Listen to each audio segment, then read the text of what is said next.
Je m'appelle Laurent Dubois. J'ai 45 ans et j'ai passé la dernière décennie à construire une carrière en tant que consultant en conformité. Ce n'est pas un travail glamour. Le regard de la plupart des gens se vide quand j'explique ce que je fais. J'aide les entreprises à respecter les règles. Je m'assure que leur fusion ne violant pas les régulations. Je vérifie que leur paperasse est propre. C'est ennuyeux, c'est sûr, c'est le genre de travail qui vous garde dans l'ombre pendant que d'autres font la une des journaux. C'est exactement comme ça que j'aimais les choses. Ma femme, Valérie, n'a jamais vraiment compris ce que je faisais. Elle savait que je travaillais avec des documents juridiques et des structures d'entreprise, mais les détails ne l'intéressaient pas. Tant que le crédit immobilier de notre pavillon à Saint-Germain-en-Laye était payé et que son Range Rover avait le plein, elle était satisfaite. Elle travaillait comme directrice des partenariats stratégiques chez Cortex Solutions, une start-up fintech en pleine croissance à La Défense. Elle était douée dans son travail, aussi. Confiante, ambitieuse, le genre de femme qui entrait dans une pièce et en prenait instantanément le contrôle. Nous nous sommes rencontrés il y a 11 ans, peu après son divorce. Elle avait 2 enfants de son premier mariage. Léa avait 6 ans à l'époque, Théo en avait tout juste 2. Leur père biologique était parti s'installer sur la Côte d'Azur et payait à peine la pension alimentaire. Je suis intervenu, je suis devenu le père dont ils avaient besoin. J'ai entraîné l'équipe de foot de Théo, j'ai aidé Léa avec ses devoirs de maths, je leur ai appris à tous les deux à faire du vélo dans le parc près de chez nous. Je pensais que nous avions quelque chose de vrai. Puis est arrivé ce dîner chez Le Grand Venise. Un mardi soir, mi-septembre, elle a commandé le saumon. J'ai pris l'entrecôte. Nous étions à la moitié de la bouteille de Chablis quand elle a posé sa fourchette et m'a regardé avec cette expression étrange. Pas de culpabilité, pas de nervosité, quelque chose de plus proche de l'excitation. « Laurent, je dois te parler de quelque chose », a dit Valérie, la voix posée. Je me suis essuyé la bouche avec ma serviette et j'ai attendu. Il y a cette opportunité qui s'est présentée, a-t-elle continué en faisant tourner son vin. Quelque chose à laquelle je pense depuis un moment maintenant. D'accord, ai-je répondu, ne voyant toujours pas où cela menait. Elle s'est penchée légèrement en avant, les yeux brillants. Tu connais Antoine Delacroix, mon PDG. J'ai hoché la tête. Je l'avais rencontré 2 fois lors d'événements d'entreprise. Un grand type, cheveux argentés, costume sur mesure hors de prix. Le genre de dirigeant qui parlait par phrases choc et poignées de main ferme. Il s'intéresse à moi, a-t-elle dit simplement. Et je m'intéresse à lui. C'est juste physique, Laurent. Juste une nuit. C'est mon fantasme depuis des années. Et il a enfin fait comprendre qu'il ressentait la même chose. Le bruit du restaurant s'est fondu en un bourdonnement statique. Je l'ai fixé, attendant la chute, le rire, quelque chose pour indiquer que c'était une blague. C'est juste une nuit avec mon PDG, a-t-elle insisté. C'est mon fantasme. Je ne demande pas le divorce ou quoi que ce soit de dramatique. Juste une nuit pour me sortir ça du système. J'ai posé ma fourchette avec précaution. Ma main était stable. Ma voix était calme quand j'ai parlé. D'accord, ai-je dit. Elle a cligné des yeux. D'accord ? Oui. D'accord. Ce n'était pas la réaction qu'elle attendait. Elle voulait du drame, une dispute, peut-être même la permission de jouer la victime quand j'exploserais, mais je ne lui ai rien donné, juste ce mot. Nous avons fini le dîner dans un quasi-silence. Elle continuait de me jeter des coups d'œil, essayant de lire mon visage. J'ai mangé mon steak méthodiquement, bu mon eau, demandé l'addition au serveur. Sur le trajet du retour, elle a réessayé. Tu es vraiment d'accord avec ça? Tu as pris ta décision, ai-je répondu calmement, les yeux sur la route. Qu'y a-t-il d'autre à dire? Elle ne savait pas que j'avais déjà commencé à passer des appels avant même que nous ayons quitté le parking. Le premier était pour un ancien collègue spécialisé dans les enquêtes d'entreprise. Le second était pour mon gestionnaire de compte. Valérie pensait que mon silence était de la faiblesse. Elle n'avait aucune idée que c'était de la préparation. Je me suis réveillé à 5h30. Comme toujours. Valérie dormait encore, tournée loin de moi sous la couette. Je me suis douché, rasé, j'ai mis mon costume gris habituel et ma cravate bleue. Tout était routinier, tout était normal. C'était la clé. la laisser penser que rien n'avait changé. À 6h15, j'étais dans mon bureau à domicile, la porte fermée. Mon contact, Denis, avait déjà envoyé 3 emails pendant la nuit. Il travaillait vite, c'est pourquoi je le gardais en réserve pour des situations comme celle-ci. Non pas que j'ai jamais imaginé l'utiliser pour quelque chose d'aussi personnel. Le premier email contenait les dépôts d'entreprises préliminaires pour Cortex Solutions et leur fusion en cours avec le groupe financier Sterling. L'affaire valait environ 400 millions d'euros et était en préparation depuis 8 mois. Valérie en avait parlé nonchalamment au cours des derniers mois, fière de son rôle dans les négociations. Le deuxième email était plus intéressant. Denis avait extrait la composition du conseil d'administration des 2 sociétés ainsi que leurs exigences de divulgation. C'était là, enfoui dans les documents de conformité. Toute relation personnelle entre les dirigeants pendant les négociations de fusion devait être signalée au conseil dans les 10 jours ouvrables. Valérie n'avait rien signalé. Antoine non plus. C'était leur première erreur. Le troisième email contenait quelque chose que je n'avais pas demandé, mais que j'ai apprécié quand même. Denis avait fait une vérification des antécédents d'Antoine Delacroix. Marié depuis 26 ans, 3 enfants adultes, membre de 2 clubs de golf exclusifs, membre du conseil d'administration d'une association caritative locale. Le genre d'homme qui bâtissait sa réputation sur les valeurs familiales et le leadership éthique. Le genre d'homme qui avait tout à perdre. J'ai imprimé les documents, je les ai classés dans un tiroir verrouillé et j'ai supprimé les emails. À 7 heures, je buvais du café dans la cuisine quand Léa est descendue, son sac à dos jeté sur une épaule.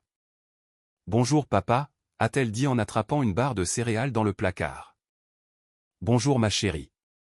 Prête pour ce contrôle de physique-chimie » Léa a fait une grimace. « Aussi prête que possible. Tu viens toujours me chercher après l'entraînement de foot, hein ? Je ne manquerai ça pour rien au monde, lui ai-je assuré. Elle a souri, m'a donné une étreinte rapide et s'est dirigée vers la porte. Théo est apparu quelques minutes plus tard, encore à moitié endormi, les cheveux en bataille dans 3 directions différentes. Pourquoi le matin existe-t-il, a-t-il grommelé en se versant des céréales. L'un des grands mystères de la vie, ai-je répondu en ébouriffant ses cheveux. Valérie a finalement émergé vers 7h30, portant son tailleur et ses talons, elle se déplaçait dans la cuisine avec une efficacité rodée, versant du café dans son mug de voyage. J'ai une réunion tôt, a-t-elle annoncé, ne me regardant pas tout à fait. Passe une bonne journée, ai-je dit d'un ton égal. Elle a hésité à la porte, s'est retournée. Laurent, à propos d'hier soir.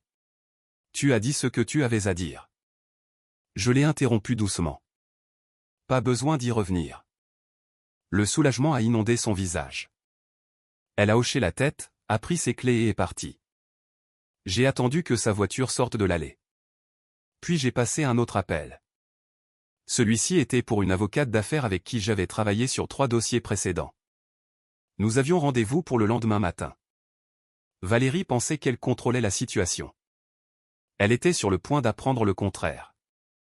3 jours plus tard, tout a changé. J'étais dans mon bureau au centre de Paris, en train d'examiner des documents de conformité pour un client pharmaceutique, quand mon téléphone a vibré avec un SMS de Léa. « Papa, maman pète les plombs. Elle n'arrête pas de pleurer. Qu'est-ce qui se passe ?» J'ai vérifié l'heure. 9h40 du matin. Valérie aurait dû être au travail. Avant que je puisse répondre, mon téléphone a sonné. Le nom de Valérie clignotait sur l'écran. J'ai laissé sonner 4 fois avant de répondre, gardant ma voix neutre. « Laurent », ai-je dit simplement. Sa voix est parvenue brisée, paniquée. « Laurent, j'ai besoin que tu rentres à la maison tout de suite. S'il te plaît. » Qu'est-ce qui s'est passé, ai-je demandé, bien que j'ai une assez bonne idée. « Rentre juste à la maison », a-t-elle répété, la voix tremblante. « S'il te plaît. » Je lui ai dit que je serais là dans 20 minutes, puis j'ai rassemblé mes affaires avec une lenteur délibérée. Pas besoin de se presser. Ce qui se passait était déjà arrivé. Quand j'ai franchi la porte d'entrée, j'ai trouvé Valérie assise sur le canapé du salon, son téléphone serré dans ses 2 mains. Son maquillage avait coulé, ses yeux étaient rouges et gonflés. Elle a levé les yeux quand elle m'a entendu, et le désespoir sur son visage était presque suffisant pour me faire ressentir quelque chose. Presque. « Qu'est-ce qui ne va pas ?» ai-je demandé en posant ma mallette. Antoine m'a appelé ce matin, a dit Valérie, la voix tremblante. Il hurlait. Laurent, il hurlait absolument. Je me suis assis dans le fauteuil en face d'elle. J'ai attendu. La fusion est morte, a-t-elle continué, de nouvelles larmes coulant sur ses joues. L'accord avec Sterling est complètement mort. Le conseil d'administration a convoqué une réunion d'urgence hier soir. Ils ont découvert pour nous. Découvert quoi exactement, ai-je demandé calmement. Que Antoine et moi étions impliqués. Que nous nous voyions. Ils ont dit que c'était un conflit d'intérêts, que nous aurions dû le divulguer il y a des mois. Elle s'est essuyée le visage avec des mains tremblantes. Antoine m'a appelé en hurlant. Il n'arrêtait pas de demander, « Qui est votre mari ? Qui est bon sang votre mari ?» Je me suis adossé à mon fauteuil, l'étudiant. Pourquoi demanderait-il ça? Je ne sais pas. La voix de Valérie montait vers l'hystérie. Il n'arrêtait pas de le hurler. Puis il a raccroché. J'ai essayé de le rappeler 15 fois. Il ne répond pas. Et la fusion, ai-je suggéré. Parti. Complètement parti. Le conseil de Sterling s'est retiré ce matin. Il cite des conflits non divulgués et une violation de l'obligation fiduciaire.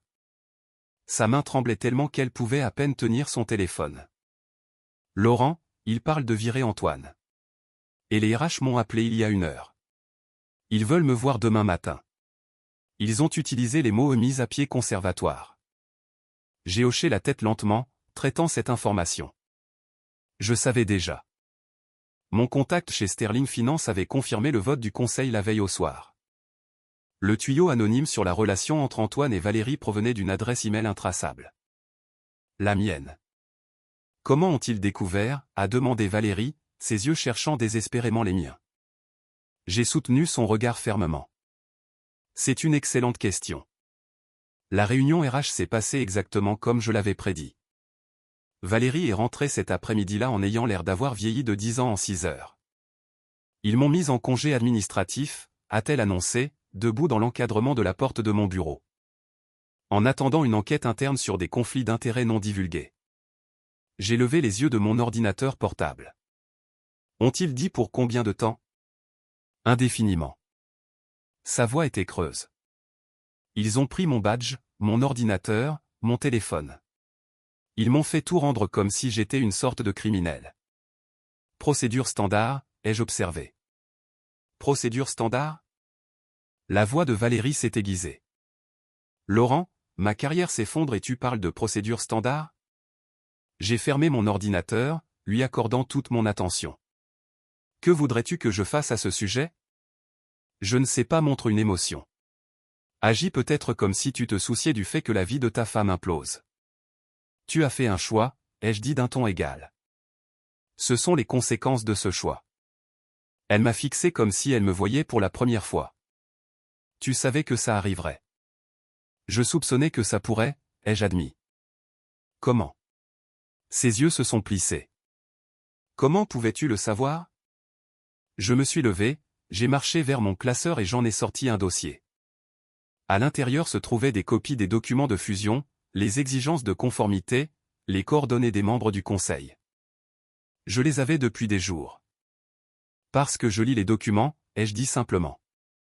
Ce que tu aurais dû lire avant de décider de coucher avec ton PDG pendant une négociation de fusion active. Le visage de Valérie est devenu blanc. Tu nous as dénoncés. Je n'ai rien dénoncé, ai-je répondu sincèrement. Je me suis simplement assuré que la bonne information atteigne les bonnes personnes. Il y a une différence. Tu as détruit ma carrière exprès. Sa voix était à peine un murmure. Non, Valérie. Tu as détruit ta carrière quand tu as violé les politiques éthiques de ton entreprise. Je l'ai juste documenté. J'ai remis le dossier dans le classeur. Tu voulais une nuit avec Antoine Delacroix. Je t'ai donné la permission. Mais je n'ai jamais dit qu'il n'y aurait pas de conséquences. Elle a trébuché en arrière, s'agrippant au cadre de la porte pour se soutenir. Qui es-tu? Je suis l'homme avec qui tu es marié depuis 11 ans, ai-je répondu. Celui que tu n'as jamais pris la peine de vraiment connaître. Léa est apparue en haut de l'escalier, le visage confus et inquiet. Papa, maman, qu'est-ce qui se passe? Pourquoi tout le monde crie? J'ai regardé ma belle-fille, puis de nouveau Valérie. Pourquoi ne pas lui expliquer, ai-je suggéré doucement. Dis à Léa pourquoi tu ne travailles plus. Parle-lui de ton fantasme. Le visage de Valérie est passé du blanc au cramoisi. Elle a ouvert la bouche, l'a fermée, puis s'est tournée et s'est enfuie vers notre chambre. La porte a claqué assez fort pour faire trembler les cadres au mur. Léa m'a regardé, les larmes aux yeux. Papa, qu'est-ce qui arrive? J'ai monté les escaliers lentement, j'ai mis mon bras autour de ses épaules. C'est compliqué, ma puce. Ta mère et moi traversons des choses difficiles. Mais toi et Théo, vous allez aller bien. Je vous le promets. Vous allez divorcer? Je n'ai pas répondu tout de suite. La vérité était que j'avais déjà contacté un avocat spécialisé en divorce. Les papiers étaient en cours de préparation, mais Léa n'avait pas besoin de savoir ça tout de suite. Prenons les choses au jour le jour, ai-je dit à la place. Pour l'instant, j'ai besoin que tu sois forte. Tu peux faire ça?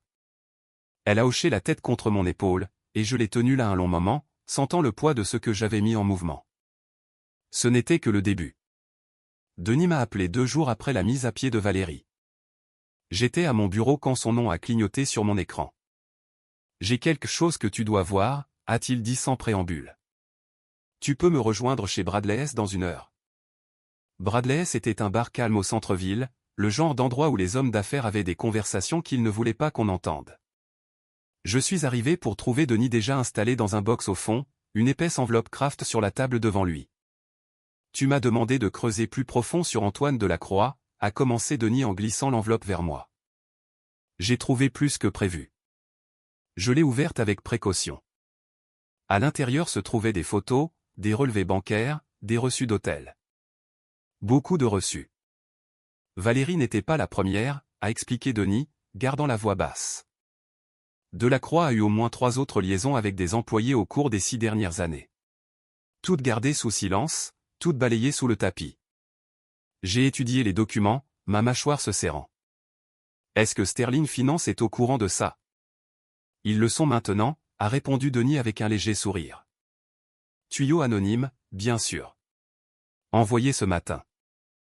J'ai levé les yeux vers lui. Tu n'avais pas besoin de faire ça.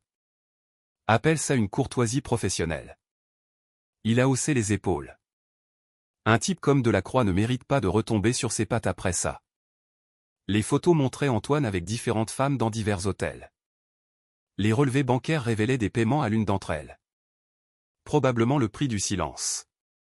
Le schéma était clair, méthodique, prédateur. Il y a plus, a continué Denis. La femme de Delacroix a demandé le divorce hier. Son avocat veut tout. La maison, les comptes de retraite, la propriété de vacances à Courchevel. Elle ne plaisante pas. Bien pour elle, ai-je murmuré. Ta femme a essayé d'appeler Delacroix 67 fois ces 3 derniers jours, a ajouté Denis. Il a bloqué son numéro. Son avocat lui a envoyé une mise en demeure ce matin pour qu'elle cesse de le harceler. J'ai hoché la tête lentement, absorbant cette information. Valérie était devenue un handicap pour Antoine, quelqu'un qui pouvait l'exposer davantage. Bien sûr, il l'avait coupé complètement. Et pour le travail de Valérie, ai-je demandé. L'expression de Denis s'est assombrie. Le conseil de Cortex se réunit la semaine prochaine pour discuter de son licenciement. C'est essentiellement une formalité à ce stade. Il monte un dossier pour faute grave, sans indemnité, à cause de la relation non divulguée.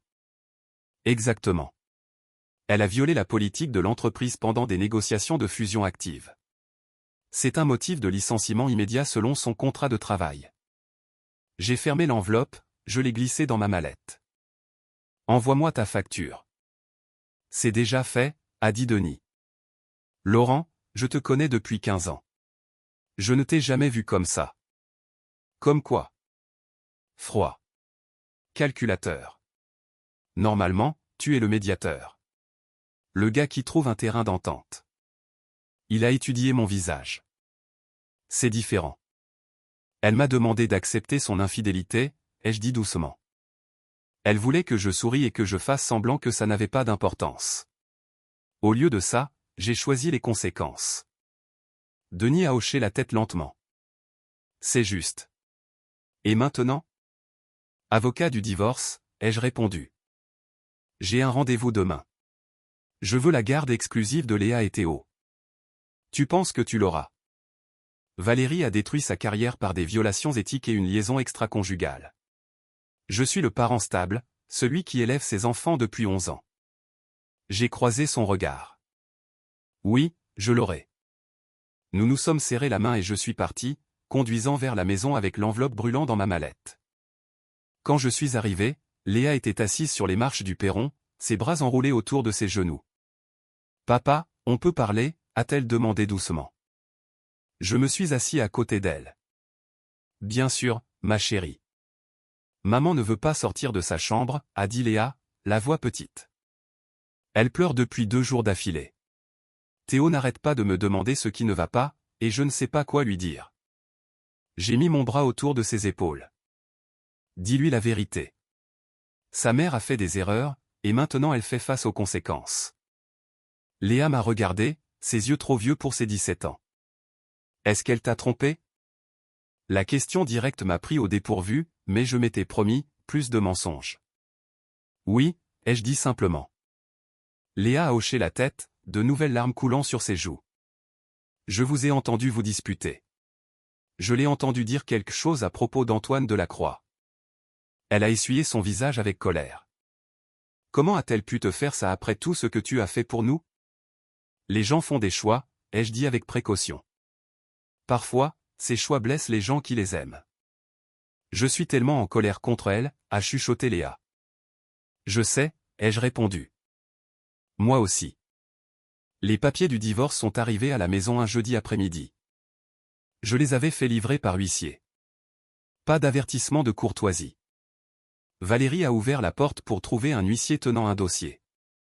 J'ai regardé depuis la fenêtre de mon bureau alors qu'elle signait pour l'enveloppe, les mains tremblantes.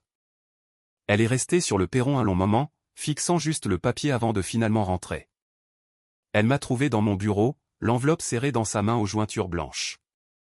Des papiers de divorce? Sa voix était rauque à force d'avoir pleuré. Tu fais vraiment ça? Oui, ai-je dit sans lever les yeux de mon ordinateur. Juste comme ça? Pas de conversation, pas de tentative d'arranger les choses? J'ai finalement croisé son regard. Arrange les choses avec Antoine Delacroix. Je ne fais que finir ce que tu as commencé. Laurent, s'il te plaît. La voix de Valérie s'est brisée. J'ai fait une erreur. Une terrible erreur. Mais on peut réparer ça.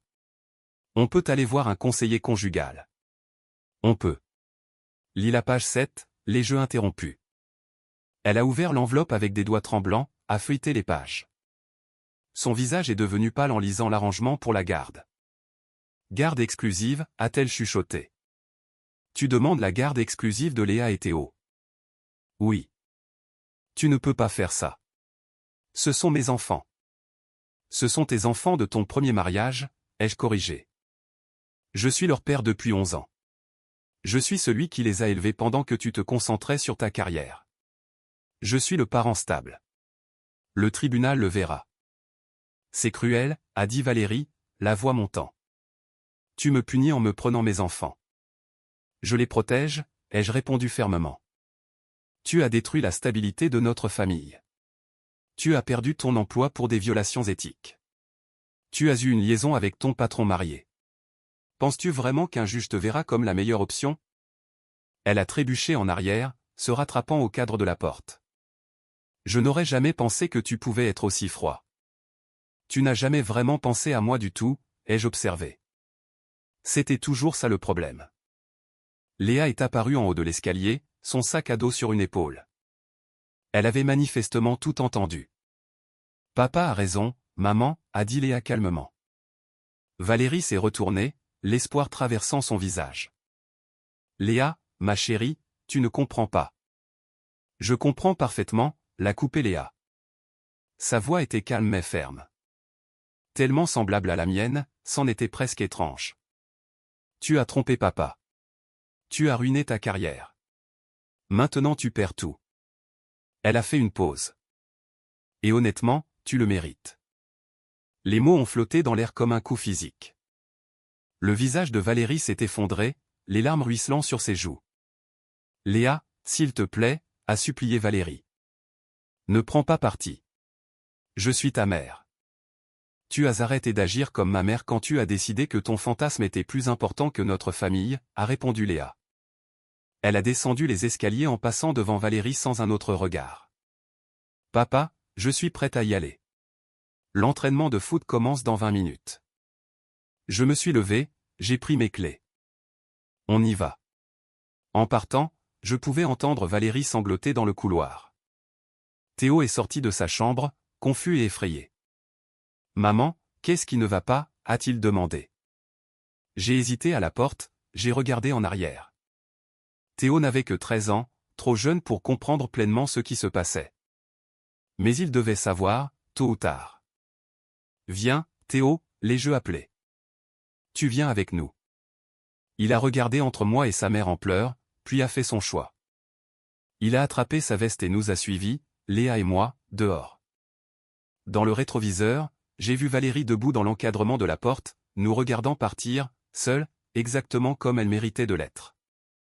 La première erreur de Valérie après les papiers du divorce a été d'essayer de rallier du soutien. Elle a appelé ses parents, sa sœur, ses quelques amis restants. Un par un, ils se sont détournés. Son père m'a appelé 2 jours plus tard. Laurent, c'est Gérard, a-t-il dit, la voix serrée. Je dois te parler. Je l'ai rencontré dans une brasserie près de chez lui. Il avait l'air plus vieux que dans mon souvenir, les rides plus profondes autour de ses yeux. J'ai perdu 38 000 € dans cette fusion Cortex, a dit Gérard sans préambule. Mon stock de retraite. Disparu. J'ai hoché la tête lentement. Je suis désolé d'entendre ça. L'es-tu? Il a étudié mon visage. Parce que Valérie dit que c'est toi qui as détruit l'affaire. J'ai signalé des violations éthiques aux parties appropriées, ai-je répondu calmement. Ce qui s'est passé après ça a été hors de mon contrôle. Gérard s'est adossé, a expiré lentement. Elle m'a dit ce qu'elle t'a demandé à propos d'Antoine Delacroix. Elle te l'a dit? Oui. Ses sourcils se sont levés. Tu as accepté? Je lui ai donné la permission, ai-je clarifié. Je n'ai pas dit qu'il n'y aurait pas de conséquences. Un long silence s'est étendu entre nous. Finalement, Gérard a secoué la tête. Je ne peux pas la soutenir là-dedans, Laurent. Ce qu'elle a fait était mal. Stupide. Il s'est frotté le visage. Ma femme veut que je prenne son parti parce que c'est notre fille. Mais je ne peux pas le faire. Je comprends, ai-je dit. Ses enfants, a continué Gérard. Léa et Théo. Tu as été plus un père pour eux que leur père biologique ne l'a jamais été. Ils devraient rester avec toi. Merci, ai-je répondu doucement. Mais Laurent, sa voix s'est légèrement durcie. Tu aurais pu juste divorcer d'elle. Tu n'étais pas obligé de brûler toute sa vie. J'ai croisé son regard directement. Si, je l'étais. Elle avait besoin de comprendre que les actions ont des conséquences. Des vraies. Gérard s'est levé, a laissé de l'argent sur la table pour son café. Peut-être que tu as raison. Peut-être qu'elle en avait besoin. Il a fait une pause à la porte. Mais l'homme que je connaissais ne serait pas aussi froid. L'homme que tu connaissais n'a pas eu sa femme qui lui a demandé la permission de le tromper, ai-je répondu. Il est parti sans un autre mot. 3 jours plus tard, Valérie s'est présentée au match de foot de Léa. Je l'ai vue debout près du grillage, essayant d'attirer l'attention de Léa. Léa l'a délibérément ignorée, concentrée sur le terrain. Après le match, Valérie nous a approchés sur le parking. Léa, ma chérie, on peut parler, a supplié Valérie. Léa a chargé son sac de sport dans ma voiture sans répondre. Léa, s'il te plaît. Je suis toujours ta mère. Tu as arrêté d'être ma mère quand tu t'es fait passer en premier, a dit Léa froidement. Elle est montée dans la voiture. Papa, on peut y aller? J'ai hoché la tête, démarré le moteur. Valérie est restée là sur le parking, seule, nous regardant partir. Elle était devenue un fantôme dans sa propre famille, présente mais invisible, parlant mais inaudible, exactement comme je l'avais prévu. L'audience finale du tribunal a été fixée un mercredi matin de novembre. Je suis arrivé tôt avec mon avocate, Maître Sterling. Elle était vive, minutieuse et avait la réputation de gagner les affaires de garde. Valérie s'est présentée avec un avocat commis d'office.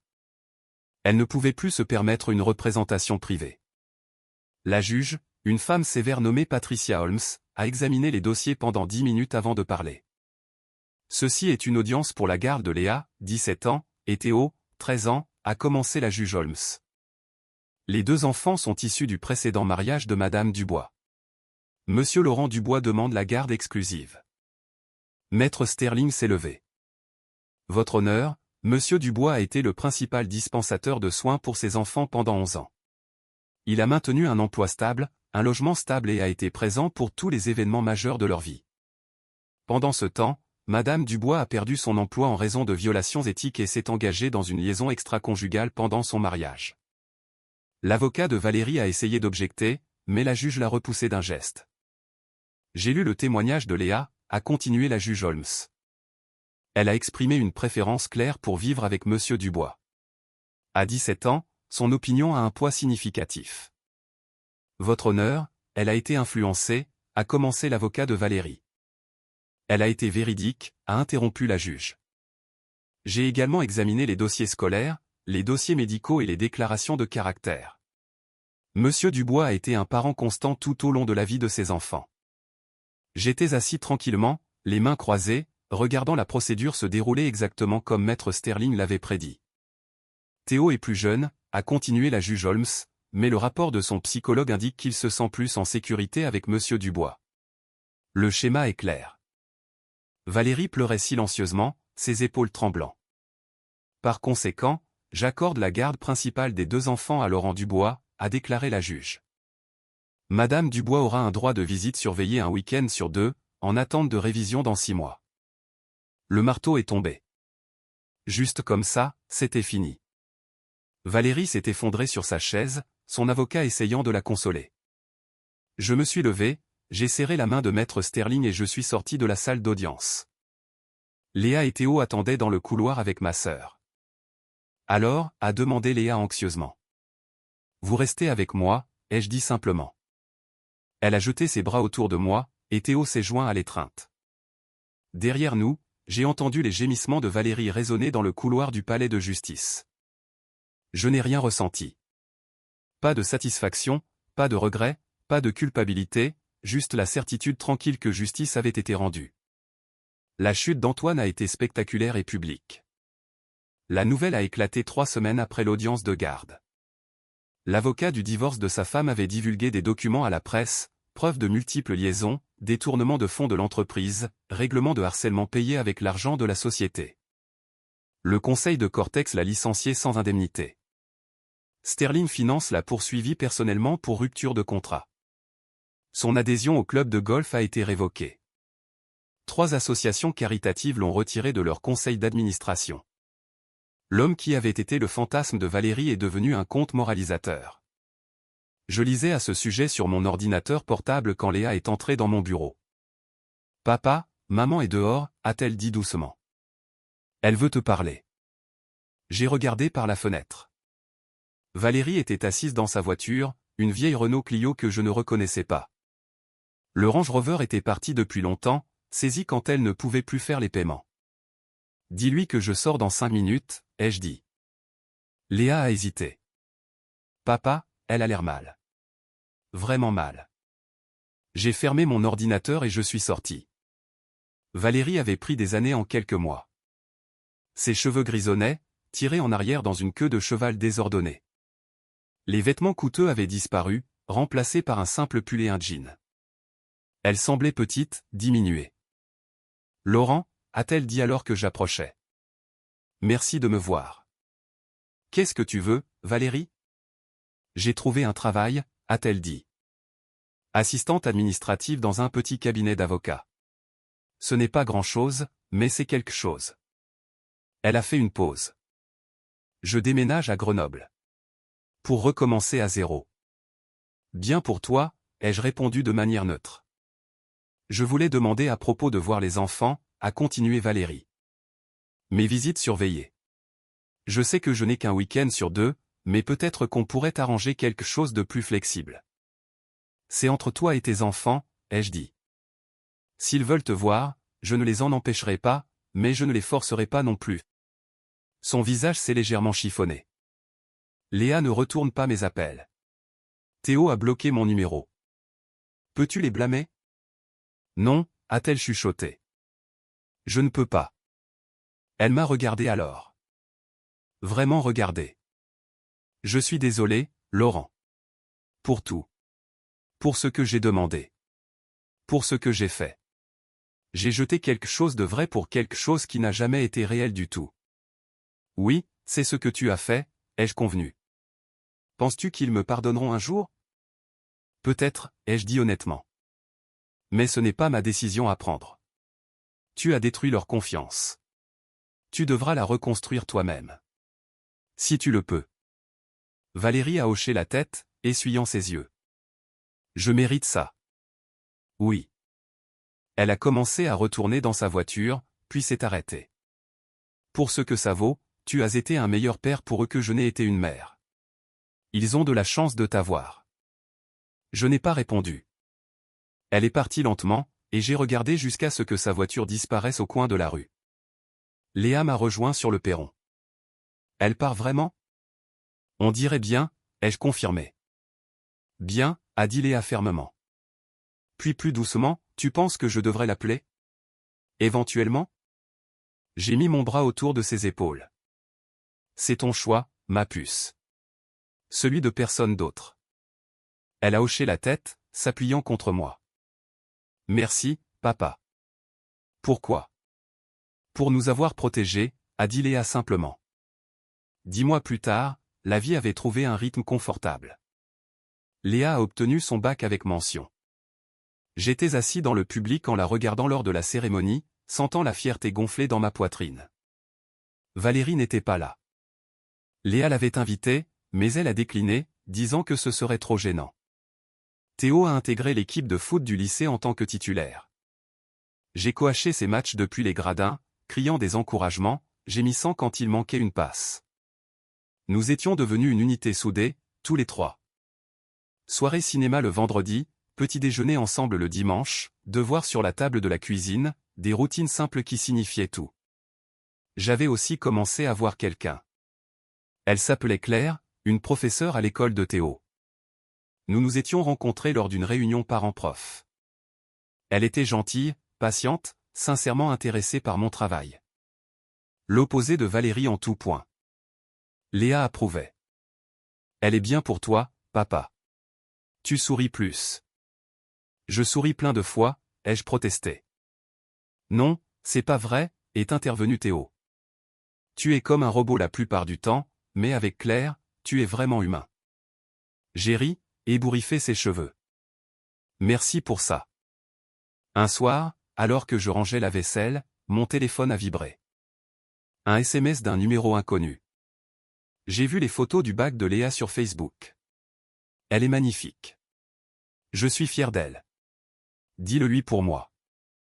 J'ai reconnu le nouveau numéro de Valérie. J'avais bloqué son ancien à la demande de Léa. J'ai montré le message à Léa.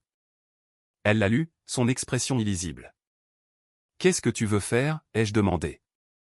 Léa a pris une profonde inspiration. Dis-lui merci. Et dis-lui. Dis-lui que peut-être on pourra parler un jour, mais pas encore. J'ai envoyé le message. 3 points sont apparus, puis ont disparu. Merci. Je comprends. J'attendrai. Léa m'a rendu mon téléphone. Je ne suis pas prête à lui pardonner. Tu n'es pas obligé, lui ai-je assuré. Mais peut-être un jour, a-t-elle ajouté doucement. Peut-être, ai-je convenu. Ce soir-là, une fois les enfants au lit, je me suis assis sur la terrasse avec une bière, regardant les étoiles. Il y a 11 mois, ma femme m'avait demandé la permission de détruire notre mariage. J'avais dit oui, et ensuite je m'étais assuré qu'elle comprenne ce que oui signifiait vraiment. Certaines personnes appelleraient ce que j'ai fait cruel, froid, une vengeance calculée. J'appelais ça la justice. Valérie avait voulu une nuit avec son fantasme. Elle l'a eu, et elle a tout perdu d'autre dans le processus. Pendant ce temps, j'avais mes enfants, ma carrière, mon intégrité, et un avenir avec quelqu'un qui me valorisait réellement. J'avais gagné complètement, totalement. Absolument. Et je dormirais sur mes deux oreilles ce soir.